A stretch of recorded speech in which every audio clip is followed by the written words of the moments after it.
going to have to move quick. In Calgary, Canada, on August 23rd, 1993, 4-year-old Jordan Penner in his backyard with his best friend, 8-year-old Munden. Jordan's mother, Julie, tried hard to make her house safe and keep her kids protected. But before the day was over, she found out that sometimes it's the smallest things that can pose the greatest threat to a child's life.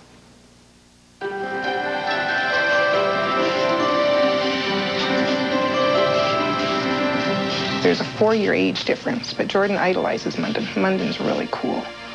So when they get together, they always have a really good time. Jordan, he's my best buddy.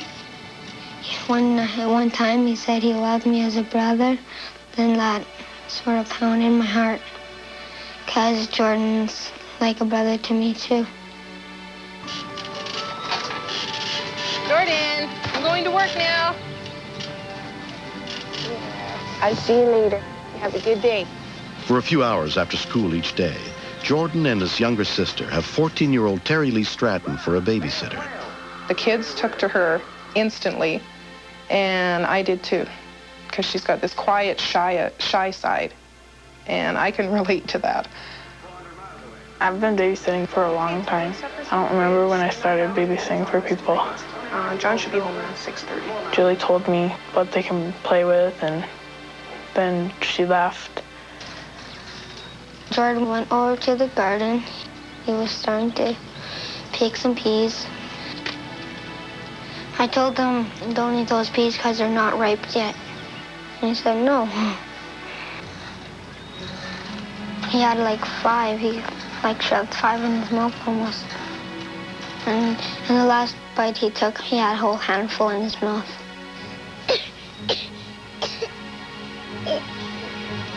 I thought he was like playing trick because he always plays tricks. I said, are you joking? Then he never answered back. Munden? Oh my God! Calgary Paramedic Dispatch. He can't breathe. Jordan? Address. 40 Hill. Is he breathing at all? No, he's not even awake. Did he choke?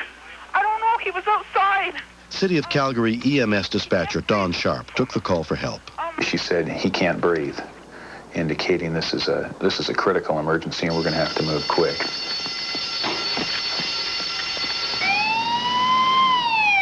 Listen, the ambulance is on the way. Now I'm going to tell you exactly what to do until they get there. How old is he? He's 4. Okay, now listen closely to me. I'm going to tell you exactly what to do. Don't hang up. Okay, what? Tell me what happened. I think he was eating peas. I think he choked on one. I'm not sure. I don't know. Is he awake at all? No, his eyes are closed and he's not moving. Can he breathe at all? Listen carefully to me. Can he breathe at all? I don't think so. Okay, I'm going to tell you how to help him, okay? Get him as close to the phone as possible. Oh my God. Okay. He keeps on going. Okay, now listen closely. We use a technique called repetitive persistence, and I use a voice control to try to get her to relax.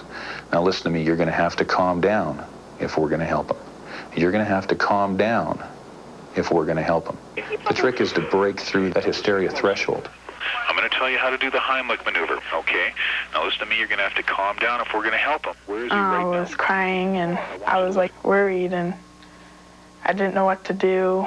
Lay him face up on the floor. Okay. Straddle his legs with your legs. Pardon? Straddle his legs with your legs, almost like you're sitting on his knees, okay? Okay. Put the heel of one hand on the child's stomach, just above his belly button. Do you understand me so far? Yeah. Okay. Push quickly down into the stomach 6 times, then check his mouth for an object. Do it right now. His eyes are open. He won't let me open his mouth. Did anything come out of his mouth? No, he won't let me open his mouth. Okay, so he's clenched down, is he? Yeah, on his tongue. Okay.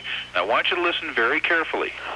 Okay, put your ear down close to his mouth and nose and feel or listen for any breathing. Okay. Oh my God. Now listen very closely. They're coming. Now listen very closely. Is his mouth relaxed at all? Can he open his mouth? No. Ma'am? Okay, now listen. I want you to repeat the Heimlich maneuver another 6 times. Okay. Do it now and come right back to the phone. I wasn't really thinking what was going to happen. It's just what had to happen. that Jordan had to be safe. She said he was eating peas in the garden. Nope. Okay, now listen, I want you to tilt his head back. Okay, tilt his head back. Pinch his nose. Just wait. Everything we do in dispatch is completely non-visual, and they become my hands and my eyes in the field. Okay, now I want you to put your mouth over his mouth. Completely cover his mouth with yours and blow 2 soft breaths of air into his lungs. Watch for his chest to rise. Do it now. Okay, can you feel the air going in? Did you see the chest rise? I'm not sure. They're here. Okay, you tell them what happened. They'll take over. Okay. You did a really good job, okay? You did a good job. They'll take over now. Okay, bye. Okay, bye-bye. She did a terrific job, but it sounded like it was going to be real close. I thought he was going to die. Then I went around to the front, and I was on the fence, started crying, because I was really sad. Calgary EMS Advanced Life Support paramedic Dave Lowry and his partner Roxanne Bergen arrived within 4 minutes of the call. What's the problem? Not breathing. I got almost a tunnel vision because once you see someone that age who's turning blue, you know you don't have very much time. Okay, I was thinking that Jordan wasn't going to live, and he was only little, and he didn't get to live his life. He's not breathing right. I think it is obstructed airway. Okay. The primary thing I was concerned about was getting an airway. Around 6 minutes, we get brain damage, and longer than that, you just don't know. I could see immediately when I looked down into his throat that there was a P in his vocal cords. It was acting like a cork. It wouldn't budge. It's not going in? I can't get it with this. Okay, this isn't working. Roxanne, I need to... So then I grabbed a long hollow tube that we put down in your throat to breathe for you. What I did with the tube was, since I couldn't get the pee out, I just pushed it in and went in the lungs. Okay, we're in. And started to breathe for him. Have a listen to his chest. I certainly will. I think we're in though now. It's emotional. It's always emotional when kids are involved. They're too young to die. You know, they don't deserve to die like that.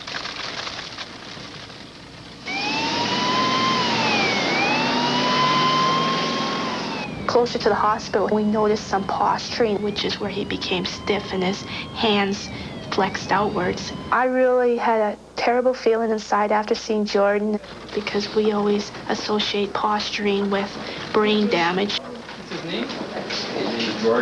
At Alberta Children's Hospital, Dr. Ian Mitchell was the pediatric chest specialist on call. He'd suffered significant oxygen lack to his brain. The breathing tube inserted by the paramedics was maintaining his life with assistance, but he only had one lung, so it was very clear that we had to remove the PE very quickly. I can give you a hand. Okay. No. Just giving him a little bit of sedation here. Well, he was in the... They said something about posturing, and as far as I had known, posturing means brain damage, and I thought, okay, if my little boy lives, which would be wonderful. Please, God, let him live. He's going to have brain damage. He's supposed to start school. The OR's been notified, so they'll be ready for us when we go. All I could do was hope. All I could do was think positive. And that was my little guy, and I wanted him back. Oh, ready? Jordan. Now I need suction now.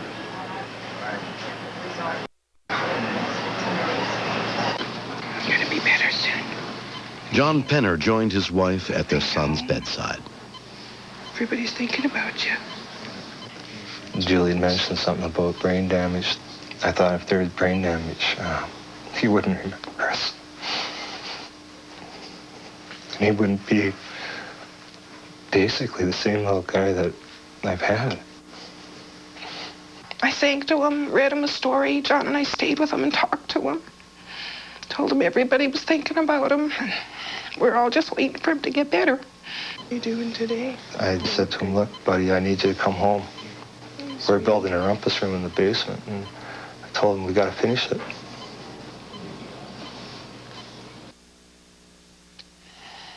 He was all hooked up and everything, but he opened up his eyes.